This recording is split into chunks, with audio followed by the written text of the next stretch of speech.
A 10-year-old boy was recently honored in St. Louis at the Musial Awards, where sportsmanship is front and center. I traveled to Boston, where I found out that this young man has a way with words. Squad time, program and line up for the game, 2 backs. It was here before everyone here. Go Sox, baby, let's go. On these streets, echoes of the past whisper just beneath the clamor of the present. And recently, at historic Fenway Park in Boston, there was yet another moment of note. I love coming here to play.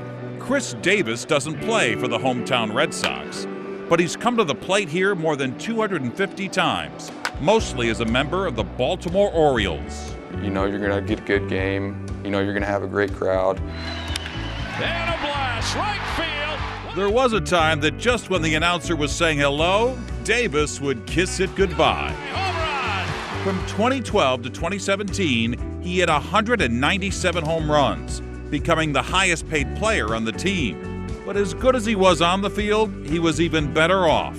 His character and community involvement has earned him 3 straight nominations for Major League Baseball's Roberto Clemente Award. And that's always been extremely important to me, to use the platform to the best of my ability to help others and to do whatever I can. He's continued giving back even when he's felt like giving up. When Davis came to Fenway this past April, he was in baseball's record books on a page he wanted to tear out. The former All-Star had gone hitless in 54 consecutive at-bats. His anguish was documented in a revealing Sports Illustrated interview titled Crushed Davis, an interview he was reluctant to do. I don't talk about my emotions. I was raised in the South as kind of a, that's pull yourself up by your bootstraps kind of guy. Stay locked in between the ears. All right, let's have a good practice. It turns out being lost is a way to find an unexpected friend. About 12 miles from Fenway Park is Honeywell Field, where 10-year-old Henry Frasca plays baseball. All right, go. For a lot of kids, baseball is just recreation. But for Henry, it's obsession. And I remember it was like sudden onset, that just all-consuming, the obsession with trivia and history. I've been playing since I was 5 or 6. And what do you love about it? Just everything. I always do that. Now, Henry is a Boston fan and hopes to play for the Red Sox when he grows up. So last April, he was excited to hear that he was going with his dad to a Red Sox-Orioles game. The night before the game, his dad showed him the article about Chris Davis in Sports Illustrated. Really, I was sad because someone was going through something that no one should have to go through. The next day, instead of bringing his mitt to Fenway, Henry brought a note for Davis. And I went down to the Orioles dugout, and a security guard comes over to me and says, "You can't be here." But when Henry has a purpose, he can be persistent. And he finally got the attention of Orioles coach Tim Cousins. I was standing there getting ready to put the cards at the line of cards before the game, and he reached over and said, "Excuse me, can you help me?" And I looked up. Did you think that Chris Davis would ever see this letter?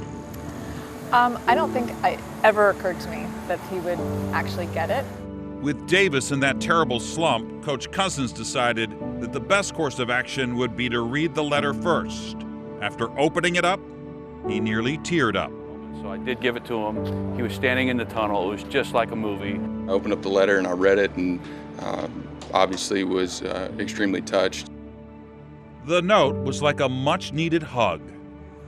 Dear Chris Davis, I'm Henry Frasca, a 9-year-old kid and diehard Red Sox fan. There are 2 things I want you to know. First of all, the way you play baseball has absolutely nothing to do with how good a person you are. Secondly, you are incredible. Like, you've played in the MLB for a long time. You are incredible. Don't give up. We are rooting for you. Henry Frasca.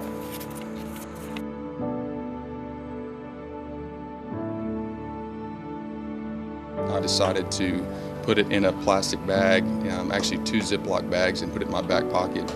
And I carried it around with me all day. 0 for 38, continues. Just a short time later, Davis came to the plate in the first inning with 2 men on. Lined up, Davis is going to get one. And for Chris Davis, it's over, baby. We're not talking about it anymore. I turned to my dad and said, "We did it." Davis actually broke the streak with 3 hits that day and 4 RBIs. Henry hit just the right note. Davis was still carrying the letter around a few weeks later when the two finally met in person. When the Orioles came back to Boston, Davis returned the favor, inviting Henry to Fenway to have a catch before the game. He was out here running around and, fit right in and was looking at everything and taking it all in. It was really cool. It was awesome. I definitely wanted to get to know him a little bit better and hang out a little bit. I don't even know how to describe it. It was that incredible. And when we told Henry he had won a Musial Award, What's up? Hey. How you doing, man? he started checking off the days on the calendar until they saw each other again.